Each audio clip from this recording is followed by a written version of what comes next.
to the first annual Bruce Magid podcast. I'm Michael Magid. Live with me, you know them, the very, very most amazing siblings in the world, the one and only Shelby Magid and Laura Magid. How are you guys this morning? We're doing great. We're good. We're excited to be here. Yeah, thanks for the invitation. We are talking about the one and only Bruce Magid and his 70th birthday coming up. Can you guys believe that this is happening? Not really. I think Dad will forever be like 35 for some reason. I wasn't alive when he was 35, so I guess I don't know. I mean, it's just 70 seems. If Dad's turning 70, it seems young to me now. I mean, it's really an interesting thing because like when you think about it, like in regards to Dad and everything is like, if it wasn't for Dad, like really none of this would be possible. I mean, like everything that is kind of it's going on right now, like we literally wouldn't be alive. So well, there is that point. That's extremely true. But honestly, like I want to, when I was talking about that, I meant more just the fact is like the dad is kind of the pillar of this family, you know, like there's so many things, sure. Like obviously like mom does a lot of things, you know, and you guys do a lot of things and everything like that. Hunter does some things, obviously Hale does things. But you know, Dad is kind of this person that like, no matter how bad the situation is or how great the situation is, Dad is always worried for not himself, but he's worried about everybody else around him. And that's why I felt it was so important for us to do this podcast today to kind of talk about him and what we want to kind of do before we kind of go into the topic today, which is going to be, you know, how we basically all spent the quarantine, that lockdown period of 2020 all together. I mean, honestly, Shelby, have we ever spent that much time together, the entire family? No. Yeah. Laura, do you remember ever? Not since I was a baby. Yeah. Not since you were a baby and you were putting And Dad still wasn't 35 then.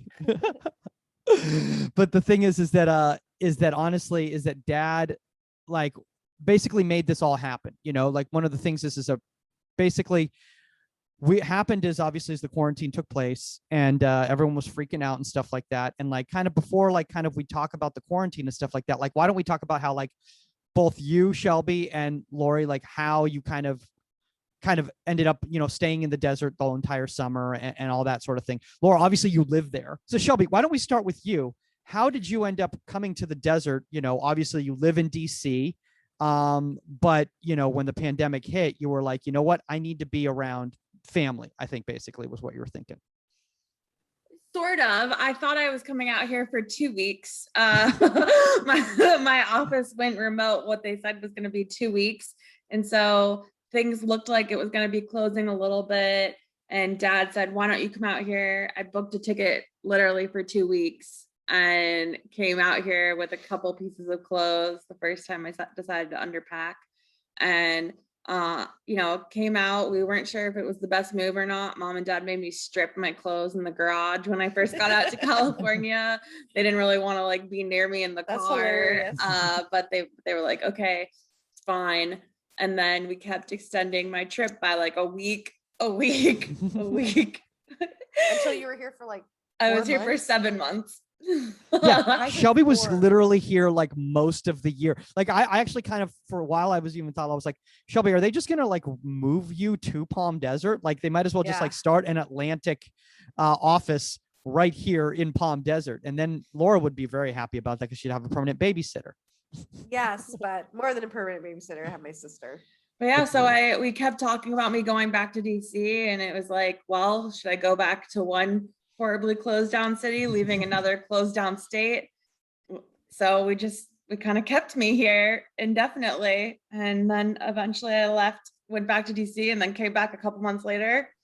Yeah. And I just keep coming back. Now, Lori, obviously, how did you feel about this situation where you didn't have to go anywhere? Everyone just came to you, basically. Everyone's like, oh, there's nothing going on in the rest of the world. I guess we'll be with Laura.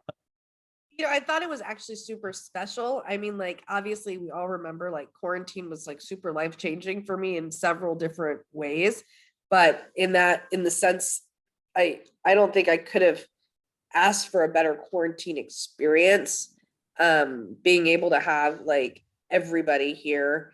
And then to help me get through stuff, as well as for us to help each other get through stuff. And then even better for Hunter to like have his immediate, like his family, his people, especially Shelby being able to like watch him grow up. It was hard for her to be like, I'm only going to see him 3 times a year. And I mean, quarantine started when Hunter was like, 14 months, 15 months. I mean, Shelby was here for 7 months of it. It's like, in fact, I still remember the first week that I went to pick him up at daycare. Shelby always would come with me to pick him up, and sitting shotgun, and so she'd always be outside when we walked out. And the first week, every day he said, "Where's my auntie?" Oh my God. So yeah, but I mean, like, and then Papa's his best friend. You know what I mean? Like literally, like Papa's his best friend. And so, and I think he's Papa's best friend. It was nice to have you guys here. I think we all would have been like, I think we were bored anyways, but I think that like, at least having people to talk to, I mean, and complain to, and like, it was nice to be able to have 2 different houses to go back and forth. Would have been rough with maybe one. Yeah.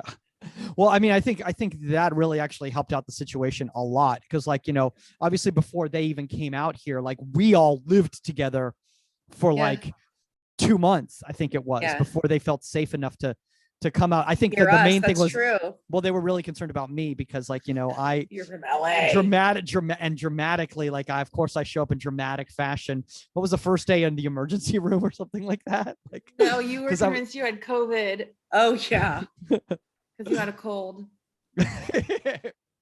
So I remember, and it turns out that I had a panic attack while I was driving. Oh, that's right. Remember? Right. And so they gave me an inhaler. Like I was like, they gave me like an inhaler there, and like it was like an elderly doctor too. He was like 82 years old, and he's like, if you had COVID, like I wouldn't be in this room right now. Like, yeah. He like had no concern. He like took off his gloves and his mask, and he was just like, he's like, I think you just have like some sort of like. Well, that's not really safe. That's not. Well, during we didn't know anything back. We didn't know anything. Oh, okay.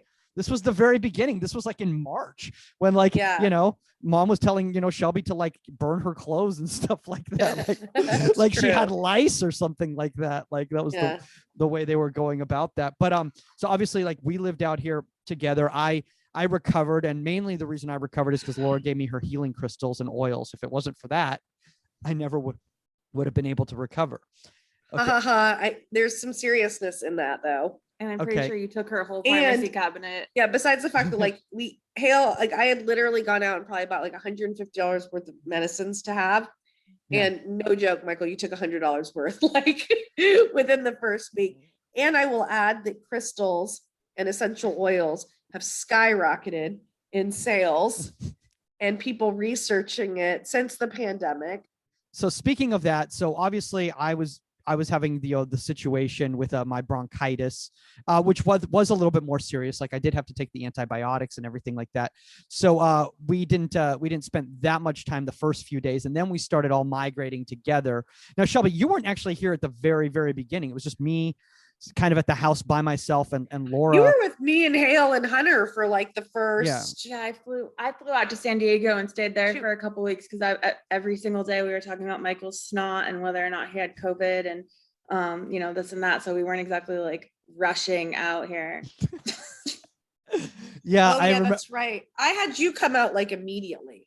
Yeah, you did. Well, also we were like, you need to be out here now. I thought they were gonna like lock down LA like it was a bubble. I started seeing like movies in my head of like, things locking down, like cars being on fire. Like I was like, I remember I was like very serious. Like, Michael, you need to come out here immediately.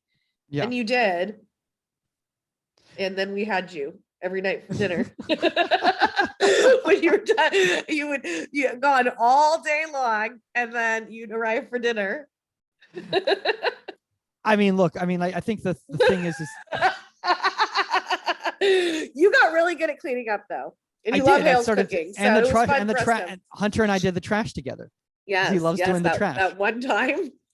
So speaking of that, let's segue into that now. Now, obviously, Mom and Dad came out.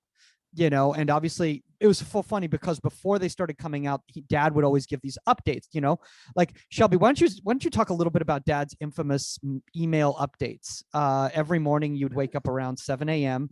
and there'd be about 3 or 4 emails from dad on some very, very important subjects, right?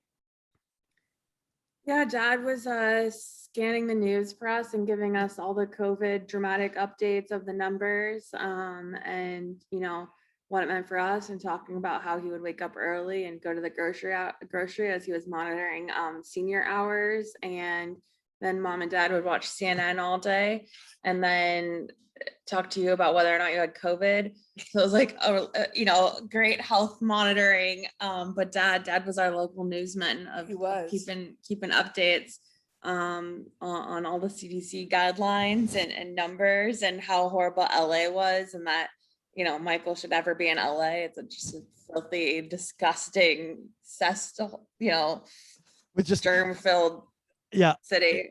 I think dad thinks that like I just live with like homeless people like on my porch, like just on the porch, just sleeping there, and it's not that bad. I know They're where like you live because I lived right next door to you. Oh, that's so right. Weird. That is so weird. And there is literally a strip joint like on the same like block. yeah. But we're south of that though. We're on the good side. We're on the good side. That's true. It is fun. It is homeless camps, and Michael not being, you know, shouldn't be at his apartment because he'll be in a homeless encampment. And yeah. Well, you know, I mean, the funniest thing is that you're talking about these updates as if it was just COVID related or whatever. But the thing is that as Lori knows for her entire life, you know, Shelby, this is even before you were born, Dad's been very up to date on very important news subjects that he has to share with the family every single day. And I think Lori remembers when she was like, you know, 8 or 9 years old, you know, Dad clipping articles from the Wall Street Journal and handing them to her to check out, you know, So I sound very smart to this day. I sound very smart at like events or dinners when I can like use some of my like quick knowledge that Dad gave me, and it definitely helps.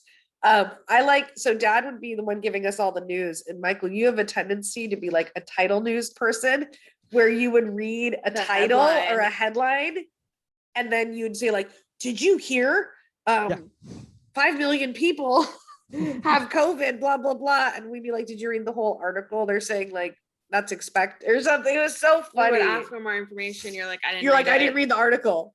Yeah. You know, you say that. You're like, oh, I didn't read the article. I just saw it. It's so funny. Well, you know, I mean, like, you know, I guess, no, that's okay. Nowadays, it's okay to have a cold because, you know, back last year during this time, if you had a cold, that was like telling people that you should burn your clothes, you know? So, well, here's a funny story about Dad. I remember when Rain came and visited, and Rain being like, you know, my best friend, and like we've known her for what, like over 20 years now. So she's like part of the family. She was at Shelby's graduation, bat mitzvah. I mean, it's crazy. And Rain visited, and Dad came by and saw that Rain was here, and he literally stopped at the door and was like, put his hand out, and then was like turned around and like basically before he left, he was like, I will see you when they have a vaccine. We will hug when there's a vaccine. And Rain was like, oh my God. No, he was in the house, like standing 20 feet away from her wearing a mask, and basically didn't want her to touch anything in the house. It's really funny. I mean, I think that, you know, it's really funny about the picking and choosing, because Hunter was out of daycare, but then starting when he was 19 months old, so like right before September of 2020, we put him in daycare 2 days a week. And I just think it's really funny how he's in daycare with like kids that's parents are going to work, like some being like frontline workers. And yet like Mom and Dad wouldn't have anything to do with anybody, yet they were with Hunter all the time, who was surrounded by other little kids from daycare. I think the picking and choosing is very funny. I mean, I think it is actually really funny how you or see Shelby that flying in from DC. You know, the picking and choosing, but that's been a dad trait, you know, for his entire life though, you know, right Shelby, it's not just a COVID related type of a thing, you know, because the thing is a dad, for lack of a better term, you know, he's all about the family, you know, and he's willing to make sacrifices when it comes to the family, you know. So always. Like, So like, I mean, like when you set up that whole thing, Lori, at the hotel, at the resort, in the summertime and everything like that, is like, I don't think Dad felt comfortable doing it, but he did it because he knew how important it was to you to try to make this whole vacation for the family and everything like that. He had fun though. I mean, Did we got the pizzas? we got some awesome pizzas. I mean, Hunter at the splash pad was like, that made COVID, to be honest, or at least for me. It keeps like running around, and it was fun to feel human. Let's talk about this. I want to talk about the Ralph runs, because this really shows who Dad is as a person. The dad waking up at 4:30 in the morning to go to Ralph's, to be the only person inside the Ralph's, to make sure that when everybody woke up. So it's really cute. Well, number one, as we all know, Dad would like to let us know when he was working. Well, I've been up since 3 a.m. That's like Dad. I swear that's like Dad. Well, I've been up since 3 a.m. Well, since I've been up since 3 a.m. I'm going to bed at Well, I honestly think Dad looked forward to going to Ralph's. He was very proud of getting us the toilet paper. He's so cute. He's just the cutest guy in the entire universe. But my favorite is when I was like, "Oh, were you the first one there?" And he was like, and he actually seemed disappointed. He goes, "There was one person before me." And I guess like it was like that. What, like he had arrived at like, what is it? What time they opened? 5? Like, and he would arrive. He was like, "I was there at like 5:02. One man, he had gotten there before me." And like he you know what I mean? He really like he was the, what's the word? He was just he was very proud, you know what I mean? And he should be, because that's a perfect example of Dad just sacrificing. Well, he was waking up at that time anyways. That's true. That's true. So I wouldn't say a sacrifice. That's true. He was the hero. I think my favorite thing though is that Dad was very respectful of the rules. Like they said, only 2 rolls of toilet paper towards a household, and Dad would only take 2 rolls of toilet paper. He wasn't hoarding like some of these other people, Lori. I know that the number one thing is, when I first came, is that the only meat that Hale could find was a corned beef, right? Everything else had been scattered everywhere around the Costco. That's crazy. Yeah. After work, he went there and like he was wearing gloves and everything, and that was the only meat left, was like corned beef in a bag and like some weird maple salmon that nobody liked. I want to talk about this. I want to talk about the early morning runs, because this has been a staple of Dad, not just during the quarantine period, but through his entire life. And I don't know if any of you guys have ever been able to get up at the same time as Dad and actually seen his exercise routine that he's been doing since 1972. Yes. It's very impressive. It kind of looks like those old films, those like black and white films with the people touching their toes and doing the jumping jacks. I know very well, because I remember actually doing it with Dad when I was a little girl. Did you really? And oh yeah, like for sure. Well, obviously you remember when it was just Dad. I would sleep in a sleeping bag on the floor, and I would wake up, and he, because I was sleeping in the same room on a sleeping bag, and I would wake up, I'd be like, 6 or 7. And I would hear him. He would do his push-ups, his sit-ups, the toe touches, jumping jacks. Maybe there's like one more, but what he told me? He used to do like bicycles. He used to say that he did as many as his age. He said that last week. So if he's 70, he's going to be doing ripped, man. Yeah. He's going to be ripped. He's more fit than probably all of us combined. No offense. It's a great way for him to wake up. I should really take that on, but for sure. For sure. You're so pleasant when you wake up. Oh, all of us are. Excuse me. I like how everyone acts like I'm just the only one. You're the worst, but I don't think so. Hunter. Well, Hunter's too. Mike. He's almost 3. No, Mike's not. Michael's pretty bad if you wake I'm not him great up. either. I'm not great either. I don't think any of us are Podcast great. isn't about Mike, but I know some stories from Shelby of when Michael got woken up, lights are on and it's too loud. Meanwhile, Shelby's working. It was like 6 a.m. It was like 5:30 or 6 a.m. Yeah. I mean, well, but that's not her fault. You know, that was the light emanating. I know it wasn't my fault. Yeah, but Dad's constant back to that, like his workout routine. He's always been early morning riser, and that's actually, that's a sign of that's a sign of really successful people. That's part of the whole 7 habits of being a successful person. It's early risers. I want to talk a little bit about this because with the early rising and the runs, the famous runs, the historical runs, I think all of us have at some point in our lives gone on one of Dad's historic runs in the morning, and I think we all have a picture of ourselves in one of those runs, except for me. I think I'm jogging. Yeah, the joggings, the runs. I've never been invited. You've never been invited, even as a little kid. You didn't go? No. Okay, well that's awkward. Maybe we have to edit this part. No, I'm sure you would. I don't think you need an invitation to go running with Dad. I don't think you should have any interest in that. Yeah, that's a you guys thing. I've never gone. I wouldn't say early morning because, like, I remember doing it with him, like the runs, and it was like in the middle of the afternoon. What what's really cool, Lori, is that you and Hunter have the same picture of you guys running with Dad together. It's really cool. Yeah, it's the same pose and the same happy face. I gotta find that. Yeah. Shelby took an awesome photo. I actually framed that, gave that one to Dad. It's framed in our house too.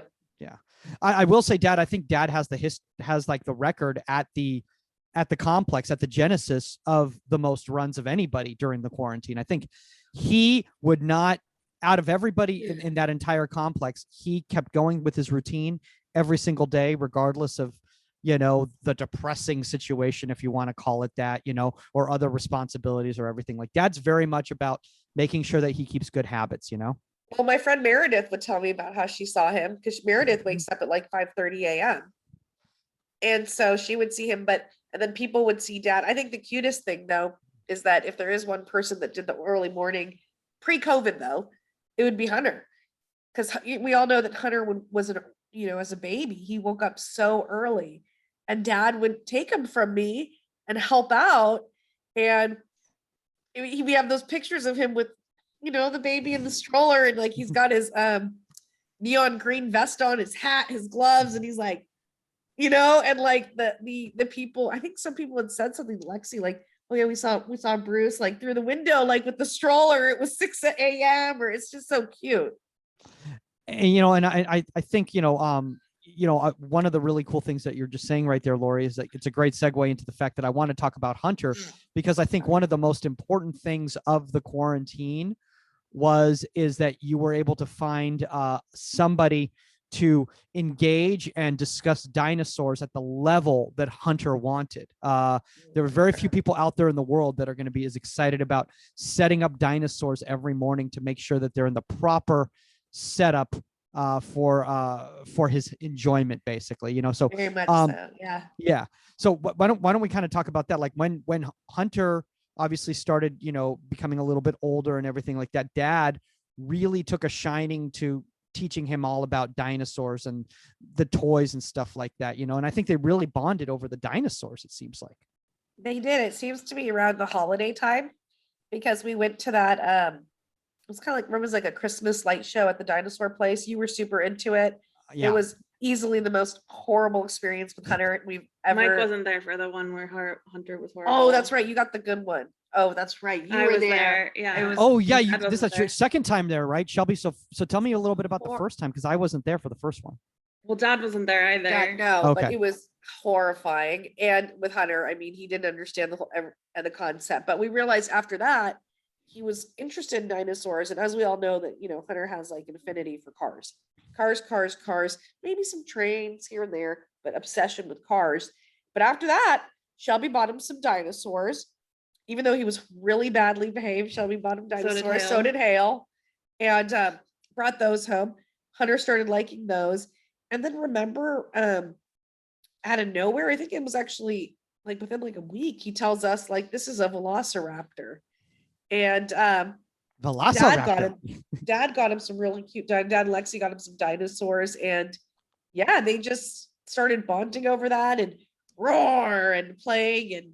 And yes, I think all guys like dinosaurs. It seems like Dad, Hale, Hunter, we're all very into dinosaurs. I stood in line for Jurassic Park. But here's an example of like I mean, this isn't, and Dad even added Peppa the Pig. Do you see that? No, I can't see. You're gonna have to lower the camera a little bit there. Oh, there we go. Now we can see. See, but that's what I'm talking about. Dad would create, Dad takes pride in those setups. battles. Dad would create these amazing setups and have it all ready. And then he would get so upset because Hunter would be like, you know what I mean? It would take like 2 seconds and Hunter would throw everything on the floor and he'd be like, no. But and I think that the great thing about it is that because obviously, is that Mimi was able to, really be the kind of the for the lack of a better term, the parental figure in these in these scenarios, allowed Dad to do some of the more, I don't want to say frivolous, but some of the more grandpa pop-poppy type things, like giving him cookies, and then Mimi would make sure that Hunter had to change diaper and Mimi real was food. Definitely the one that, like, I would say made sure that Hunter like ate, had his diaper changed, had a bath, like the parenting things. And Dad was just like Fun playtime and cookies. fun cookies, but and the cleanup guy. Yeah, he was the cleanup guy. Well, sure. I mean, he's and when I went, that's a segue into Dad. He would get very upset if a dinosaur was placed in the box that the cars were supposed to go. Oh yeah, so I've learned that. now we probably know where a little bit of our OCD comes from. I don't know if I have that OCD. I know Lori. I know you can't stand clutter. You do, Michael. Like that's your. I do. We just do it different ways. I've gotten a lot better now that I have like, 2.5-year-old that like destroys everything in like 2.5 seconds. But Shelby's never had that. Shelby's never had an OCD situation. No. It's awesome. She can work with mess around her. I can't even start work if like stuff is on my desk. But we could talk about how Dad and Mike have some of the same neuroses of like, you'll move the forks, like line them up a bunch, like while we're sitting for dinner and things like that. So there's I didn't know that Mike did that too. I didn't even know that I did that. You're obviously talking about the OCD stuff. I think Hunter might have a little bit of that as well too. Like I'll give a perfect example. Okay. Like he freaks out if he doesn't get to take out the trash with Dad when Dad's in town. Like he wants to. I don't know if I call that OCD. I just think that's like their thing. Okay. That's just their thing. That's just like their thing. I'm gonna throw him in there with you. Yeah, it's just their thing. Okay, fine. I won't throw him in. But I will say, just as like, we were talking about being all together and being really close and, during the quarantine, I think it's really, like it was really the best thing that could have ever happened that, Mimi and Papa bought this house right down the street from me. I mean, I would have preferred it was a core, but anyways, like the fact that they have that house, it was a blessing, and it's a complete blessing, especially, I mean, we were all able to be together. How many people had this situation? I mean, so many people I know were separated from families for months and months and months because they didn't have a situation where they had two homes in the same block. Only family that I know was like my friend Brooke with the 2 kids, and because they have a house with a casita, and their parents live in LA, by the way. They had like the whole 6-month thing too, but there was the casita. Yeah. And that was awesome. You know what I mean? But other than that, it was either people under the same roof or not seeing each other, but not, I mean, this was, I guess it was just the best case scenario. It was kind of luxury. It's like walking distance, 2 houses, 120 degrees for a long time. Yeah, that wasn't awesome, but it is what it is. But what I was going to say is that the other day, I think Hunter got so used to them being around because he really grew up with like, he still has. Like the other day he was saying, I want to go home. And I didn't understand what he was talking about. And it was because he was talking to Mimi and Papa, or what was it on the phone? He had just finished FaceTiming with them. And he said, this was like 2 weeks ago. He says, I want to go home. And I was like, you are home. And then he goes, Mimi and Papa, please. And it just shows that like he really does think of home as like the 2 homes. Yeah. When he thinks his home. And he's got a lot of toys at both places. It's a good deal.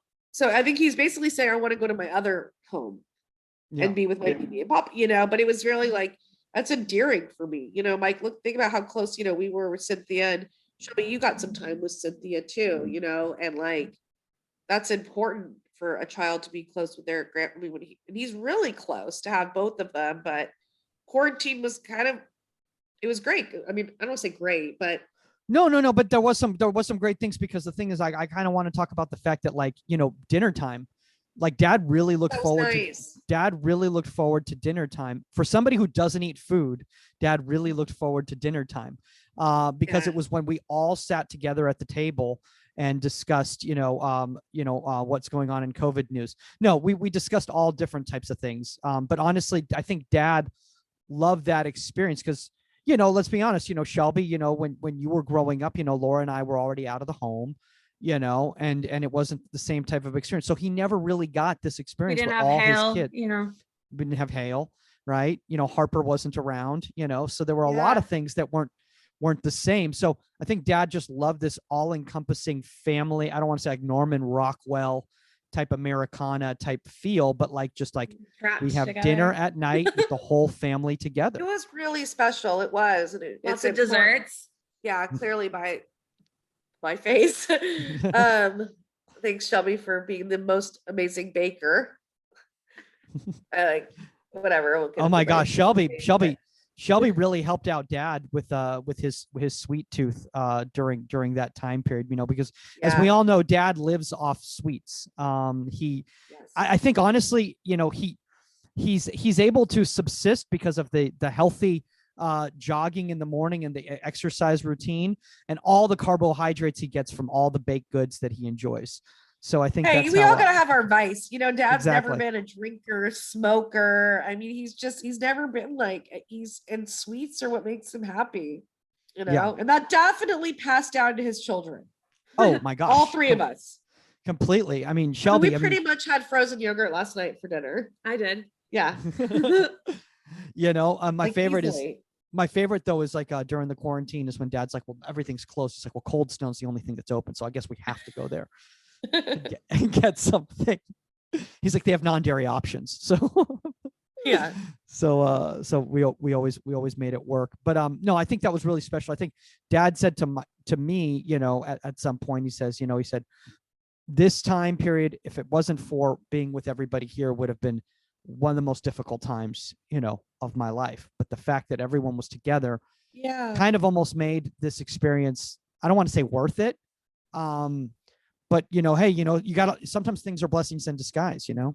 No, you know, I think that we all went through hardships. I mean, dad with work, me with my business, you know, Hale with getting a job, losing a job, you know, I mean, like work was obviously a lot of us went through hardships. And then obviously, you know, Mimi, Shelby, you like had your own stuff going on as well, that had we not all been together, I think it would have been really hard to individually deal with these. I think it was really scary It's- too, because it yeah. was like at the beginning coming out that like if you're over 65, Yeah. good luck. And so like, you know, mom was 64 at the time, so she was like, Yeah, I nice, really but we'll see if you make know, it kind so of a thing. But I think Dad- I think Blow my nose. Sorry, dad guys. said that it was the first time he felt old was when they were saying like, No, you Mom know, said that. well, they both said it.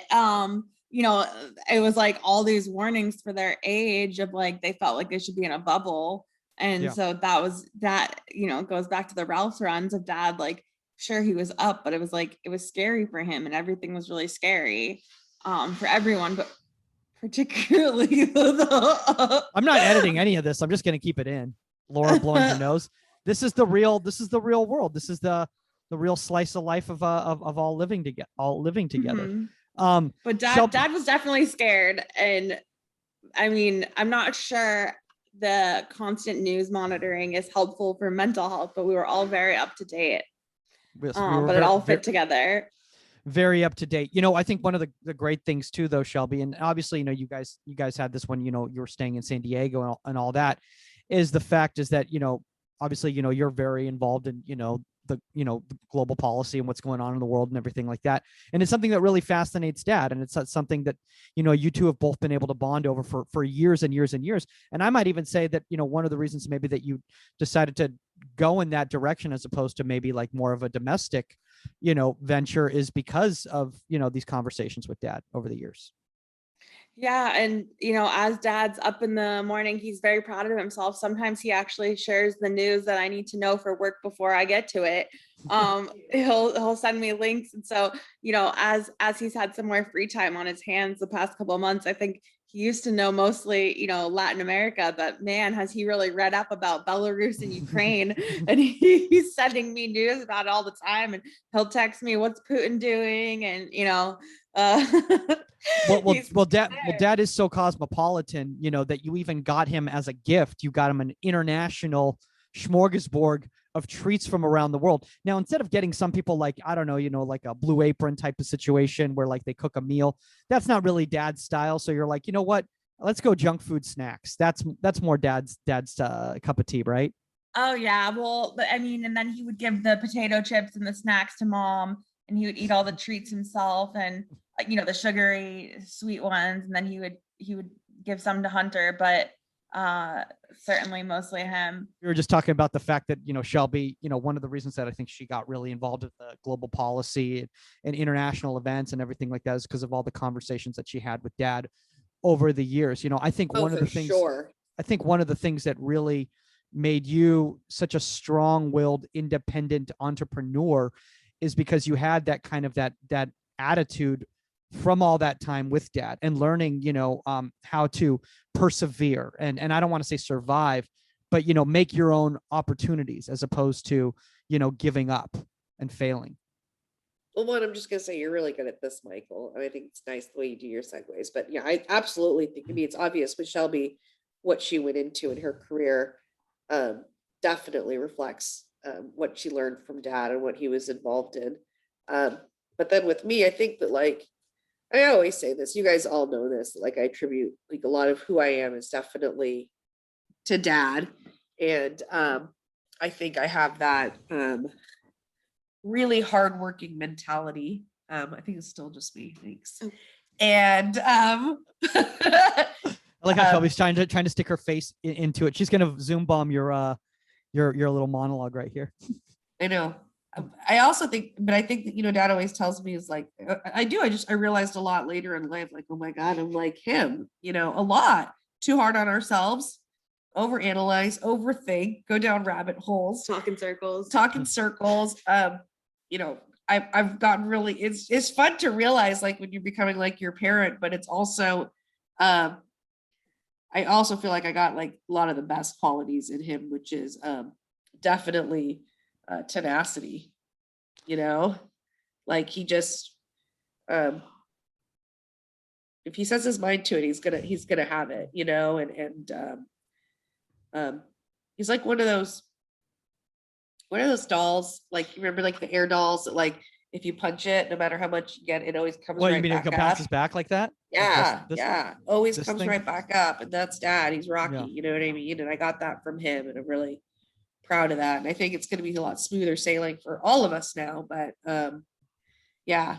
So, but I think more the travel bug is what, hearing all of his stories about, especially that, around the world in 90 days thing, hearing all those stories growing up is definitely what encouraged me to just want to keep traveling. Stay tuned for the follow-up to this podcast of My Present for Dad, where he writes an answer to a question every week, and it'll get turned into a book, which is so cool. It's such a That's cool awesome. Book. That's really awesome. I didn't know that. I didn't know he's doing that. Yeah, I got it for him for Hanukkah last year. It's very cool. She sends me emails sometimes, showing me some of the answers, and it's really, we'll need a lot of editing. Neat, special, and oh wow, it'll be a great book for Hunter to have for all of us. But as long as he doesn't, destroy it first, so maybe wait a few years before he sees it. So you don't want him to start writing into it or anything like that. But let's talk about that. The Hunter and the school thing, because I think Dad really loved seeing Hunter go to school. One of the big things that Dad always said is he's so happy of the fact that that he can be around for all these different experiences for Hunter, because a lot of grandparents, they don't get that opportunity. They see their grandkids maybe once a year, twice a year, that sort of a thing. I mean, I won't get emotional, but I think it's, I think one of the most special things about it is that how, Papa and Mimi were there when Hunter was born. Well, they were there for the 3 days that I was in labor, poor things, in 122-degree weather. as a joke, as a planner, I didn't plan that one very well, but Dad carried Hunter out of the hospital. I was in a wheelchair and Hale was getting the car, and Mimi was obviously with Papa, and Dad's the one that carried his grandson out of the hospital into the world for the first time. So, it's quite symbolic. And I keep going back to Cynthia, but having Cynthia around, starting when we were like 6, all the time, it's really nice to see that being mimicked with Hunter. And yeah, I mean, they don't look anything alike. He looks like a lot like Mimi. Yeah. It's funny.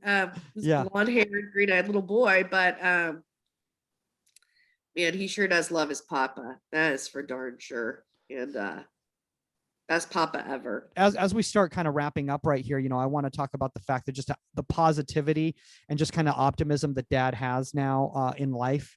Obviously it was very difficult, last year in regards to the situation with the pandemic, no vaccine, a job situation that was, a little unclear and everything. And now, now there's a vaccine, now they're allowed to travel, kind of free and clear, but yet at the same time, because of that experience that we all had last year, there's still that positive energy from that experience kind of mixed in with the freedom of before the pandemic for Dad. And I think I really, really love seeing that energy of Dad. He just seems like so motivated and so excited about kind of this next step, but he wants to make sure that everything that was gained from last year isn't lost, and things kind of went back to the way they were before, because I think we're a much closer family now than we were pre-pandemic because of what we all went through.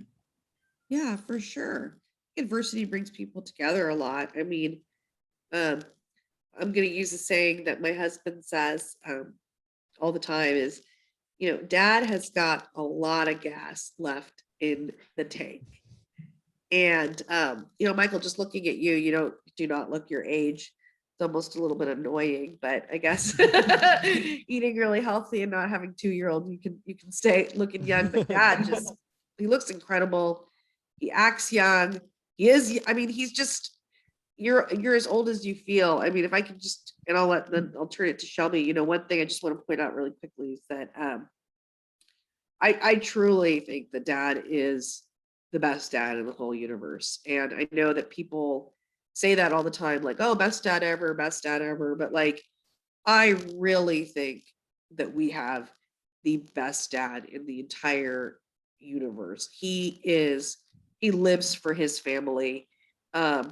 He is there for the tough times, the good times. I mean, I could not have asked God to bless me with a better father. And I think we can all kind of agree. And I'm not trying to, get on this tangent, but like, I don't even think there's any words or gifts or anything that I could ever do to quite define how incredibly wonderful this man is. And I just love him more than it's even I thought possible. Like, I mean, just anyways, I think that, Dad, he's always worked so hard, and he wants to be the provider, and financially, with stability and all of that. But I